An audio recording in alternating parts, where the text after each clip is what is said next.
everyone, to this week's Conversations Different, the New Mexicans Weekly podcast, where we are going to be discussing a tradition that crosses borders, honoring the ancestors by marking the Day of the Dead. With us this week is Norma Ang, consul from Mexico, who is speaking to us from Albuquerque. In the second part of the show, we'll also talk to Xóchitl Montelongo de Ehrl from Santa Fe. Consul Ang, thank you so much for joining us.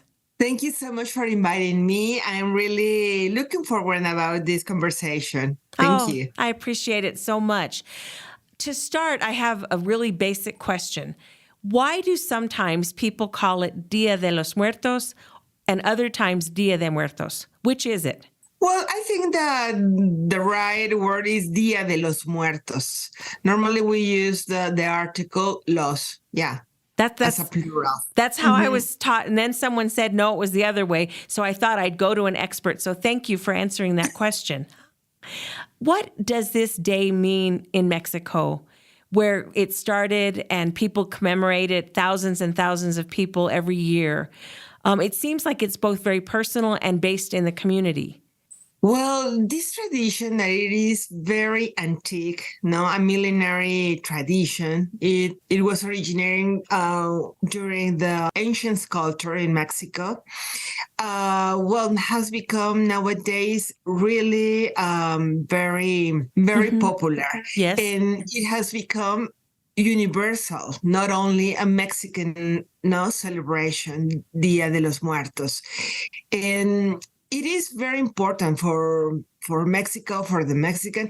I have to say that even in Mexico, it has become through the years very popular because it was only in some states where more indigenous community lives in. So now, because it has been increased in popularity and not only popularity, but knowing the real meaning of what we are celebrating that day, it became popular also within Mexico. And of course, in some other countries. Right. And I love this celebration because at the end, we build community around this festivity. What I love is that it connects us to the people we love who aren't with us. And you think about the community, there's the living, but then there's also the dead. And you don't think of celebration and connection with death, but this is a very hopeful holiday and a time where we think so fondly of the people we love. Yes, exactly. It is very important because it's a way to remember our loved ones that pass away in a different way, not with sadness, but now with happiness. The happy moments that we had with the people that is not anymore with us in a very festive, very festive way to remember them. Yeah. Always remembering what he likes to eat, he or she, likes to eat, to drink, some funny memories, some nice pictures. So that is also what the altar that we put or install an altar, that is the meaning, no? Right. Because, for instance, my mother, I will decorate in the way that she'll like it. I don't know what she used to eat or drink or any nice memory with a nice picture. And it is another way to talk about our loved ones. Right. Because as long as we remember them, they're still alive. And yes, exactly. So that is why they always live with us, no? Yeah. Even they are not here in this world, no? That's right. That's right. And now in New Mexico, when I was a little girl, I remember we didn't talk about Day of the Dead. And now it seems like everyone in New Mexico has an altar. In our house, we had altars that had our relatives on it, but it wasn't at one time of the year. They usually just stayed up. But now our communities are celebrating it together and coming together. And I know that the Mexican Council has been helping with that. And I think that's a really generous thing that you do. Thank you. Well, the consulate, that is one of our tasks and activities to participate and collaborate with authorities, organizations, in all those activities that are related to Mexico. And of course, for me, personal, the consulate, we are really, it is a pleasure to collaborate actively with the city of Albuquerque. It's going to be the second time that the consulate joins these organizations in the city and all the people around that organize the Dia de los Muertos in Santa Fe.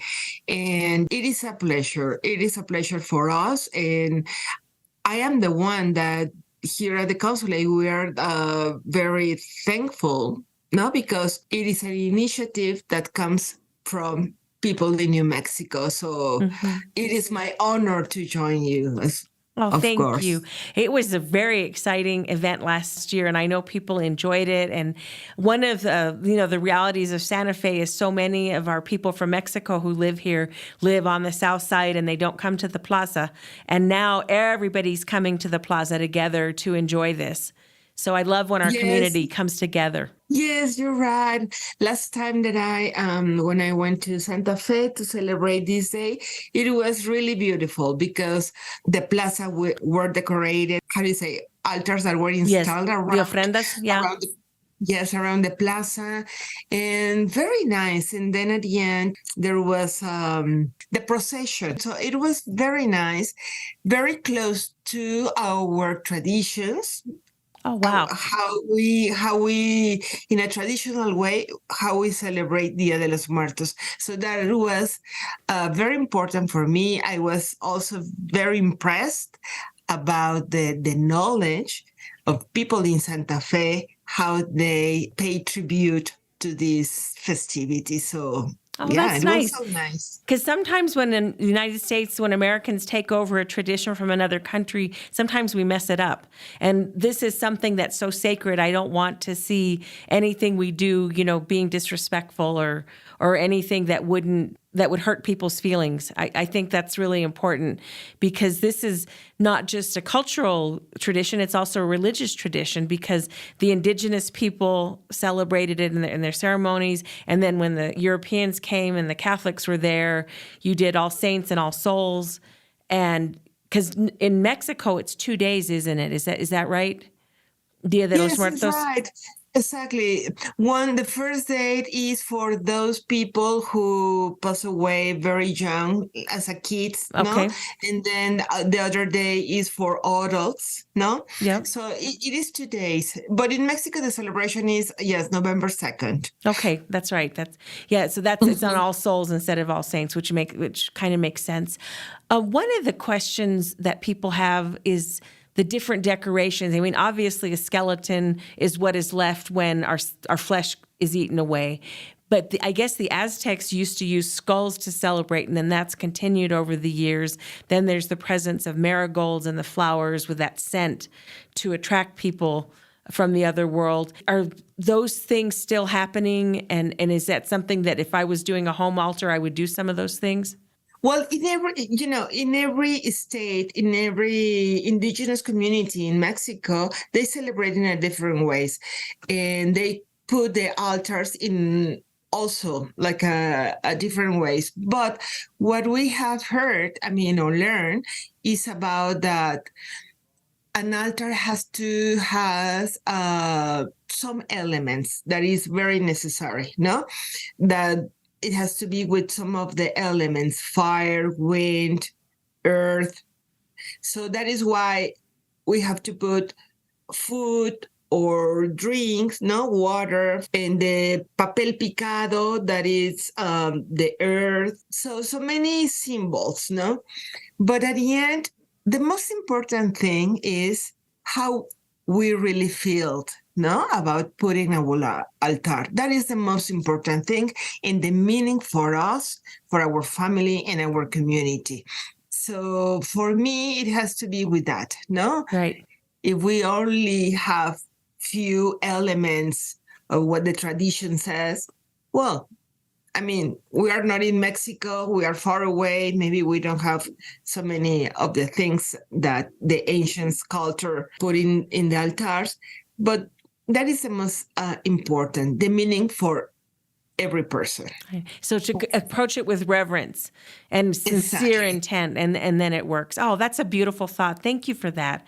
I love thinking that if you're sincere, you can do your own version and it works for your purpose. And it works, of course, because it's very personal. So next weekend, we will be marking it here in Santa Fe, and we thank you for your help and support in making it be so traditional and so welcoming to the community.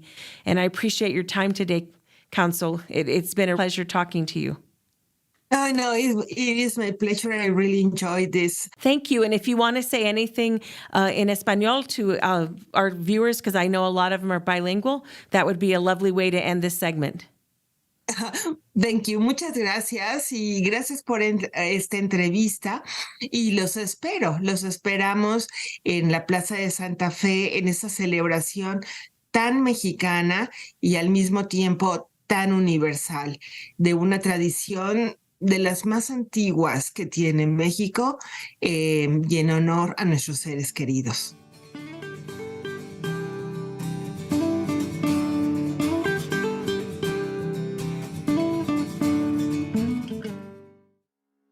Thanks, Inez. This is Patrick Dorsey, publisher of the Santa Fe New Mexican.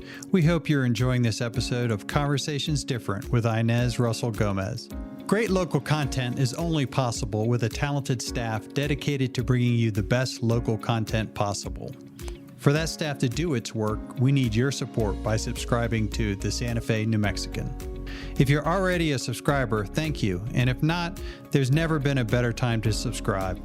In addition to our home-delivered newspaper that comes with full digital access, we also provide digital-only subscriptions for SantaFeNewMexican.com. We'll also be releasing more online-only audio and video programming moving forward. The Santa Fe New Mexican has been here for nearly 175 years, and we want to continue being your source for local news and information. Visit us at SantaFeNewMexican.com/subscribe or call us at 505-986-3010. Thank you. It's a new day in New Mexico, and the doors to boundless opportunity are open as tens of thousands of New Mexicans reach higher to pursue a dream, broaden their horizons, and retrain for a better job. With the New Mexico Lottery and Opportunity Scholarships, you could build yourself a better future anywhere in the state. You put in the hard work, we'll help with the costs. For eligibility details, visit reachhighernm.com.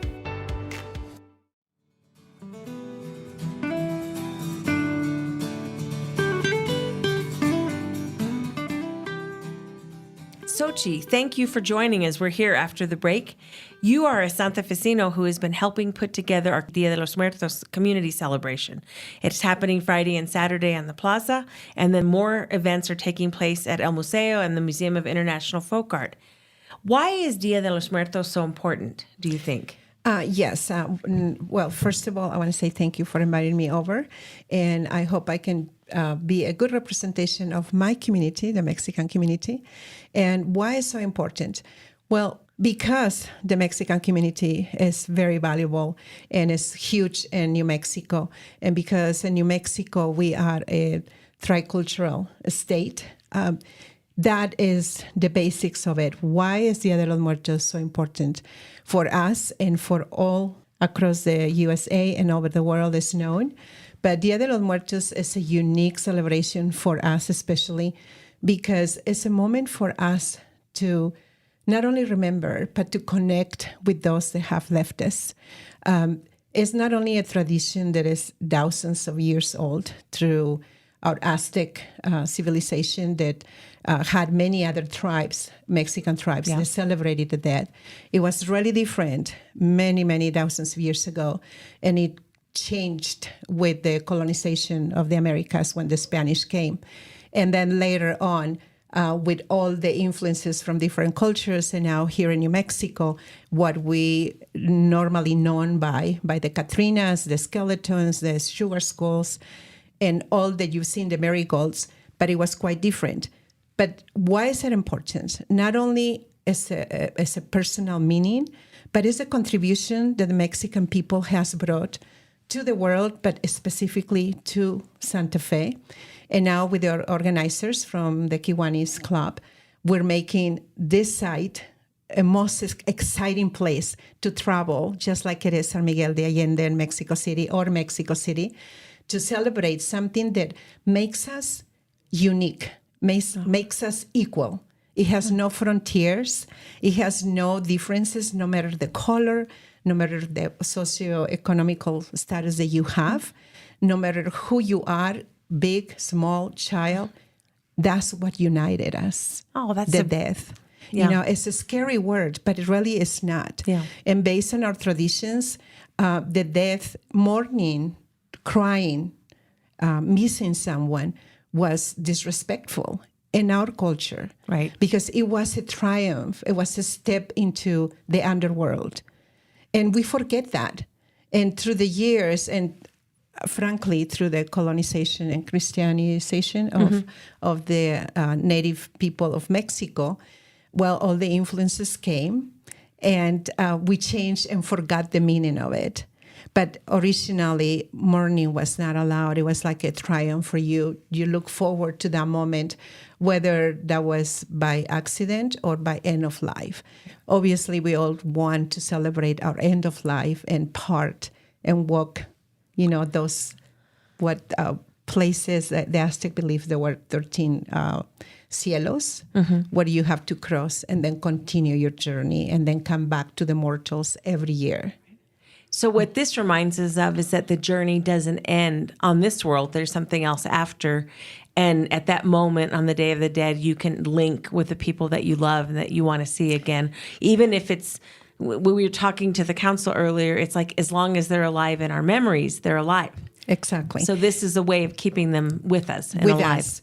And the symbology of that is, the Aztec dancers for Saturday the 28th, we're going to have that ritual. So the Aztec dancers are going to come and symbolizes the 4 elements that our people, the Aztecs and many other tribes of Mexico believe: the air, fire, water, and what's the other one? Earth. Earth.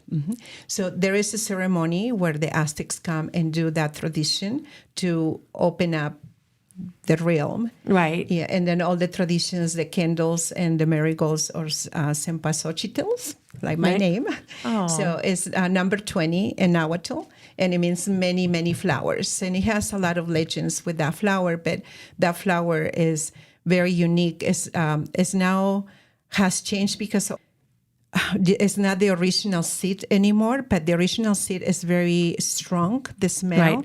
And if you dry it, it's supposed to guide the souls to come Because to the altar. it's such a sharp smell. Exactly. Yeah. That's the belief. And Right. I choose, I said we believed in the past, but I choose to believe because you have to have some kind of philosophy to know that you're connected to the ones that left you. No, I agree. And I think, I know this time of year, as we get to the darkness, you feel closer to whatever's coming next. And it's across cultures. I mean, we celebrate Halloween in the United States, but that was a Celtic, commemoration where we thought souls are out.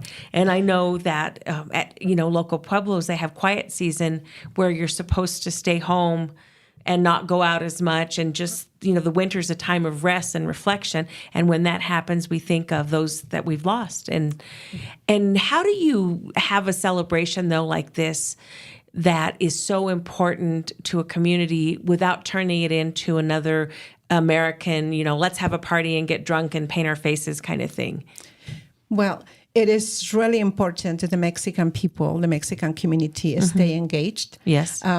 The Kiwanis Club, who are the main organizers and the spearheaders of this great celebration, reached out to the community, and I'm voicing them to reach out to our people to continue the traditions. We need the help of our own people, especially the elders that have continued, or the nationals of Mexico that know more of our traditions. Obviously, our youth that is born here will lose some of that, not because it's lost, because it's natural. They're learning also the culture where we live in, and we are productive members of it. So we reach out to the people to bring and continue the traditions. And this celebration is so important because of that.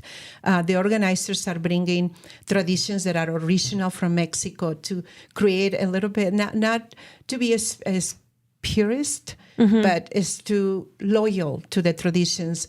One important part of that is las Catrinas, right? The elegant women with the big hat and the feather. That was not part of the original Dia de los Muertos tradition from the ancient civilizations, but it's part of our history. So after the Spanish came in the 1900s, there was a very famous cartoonist, Jose Guadalupe Posada, and he created La Catrina, which is now a representation of Dia de los Muertos, and I love her. I love her. I have her inside me. We all do. Yes. We all do. So he painted this skeleton, elegant woman with that traditional hat that everybody knows. And it was a satirical representation of the people of Mexico in that time that represented how you are dying inside and you still wanted to dress up. Oh, nice. And at the end, you're still going to die. Yeah. And it was the times of Mexico, at least at that time, we still trying to nurture ourselves. But at that time, that was a representation that he painted that because he was a political cartoonist in the 1900s. Then it became popularized by Diego Rivera when he painted Un sueño en un domingo en el Parque de Alameda, which is a dream on a Sunday afternoon in Alameda Park, which is central Mexico, the park of where it used to be an Aztec market. Okay. And they built that park, and now the Museum of Diego Rivera is there. And he painted the Catrina from Posada right on the middle, and that's how it became a symbol of it. So this ancient tradition is able to change and create new images as it's gone along. Yes, if it has the meaning of it. So Right. then she represented, again, all of us with no borders. We all going to die one day, and we all want to be, you can have a philosophy on that. You can be whoever you intend to be, but at the end, you know what's inside you, and you know that one day we're going to be gone. dead. And if we're lucky, our little bones will be sitting there for someone to find someday. Exactly. And maybe find out what we used to eat. I just heard on a podcast that they can check your bones and know if you were a vegetarian. Oh, and I was that's like, amazing. who knew? I didn't know that. I didn't know that. Yeah. Yes. I love that. I mean, in Catholicism, we're supposed to be happy at death in the sense that the person is in heaven, with God, with Jesus, with the people who've come before. But of course, we all cry and we're mourning. But I love that this tradition gets us back to the idea of celebration of hope and of a connection that you don't lose it when someone dies. Correct. Yeah. Yeah, it's a beautiful philosophy. I mean, if at one point in my life I did not believe it, I embrace it now because it's also very, it gives you some solace for the pain you experience when somebody leaves. And it's beautiful. The skulls, it was all a transformation through the years with the cultures and the colors that we have in Mexico and the sugars. But originally the skulls were placed with the burials. Right. So they can, and the food, the flowers, so they can accompany you. You wouldn't get hungry on the journey. Right, right. And now, I look forward to see them. I'm not as lucky as feeling and seeing anything like that, but I look forward to that moment if it happens in this lifetime.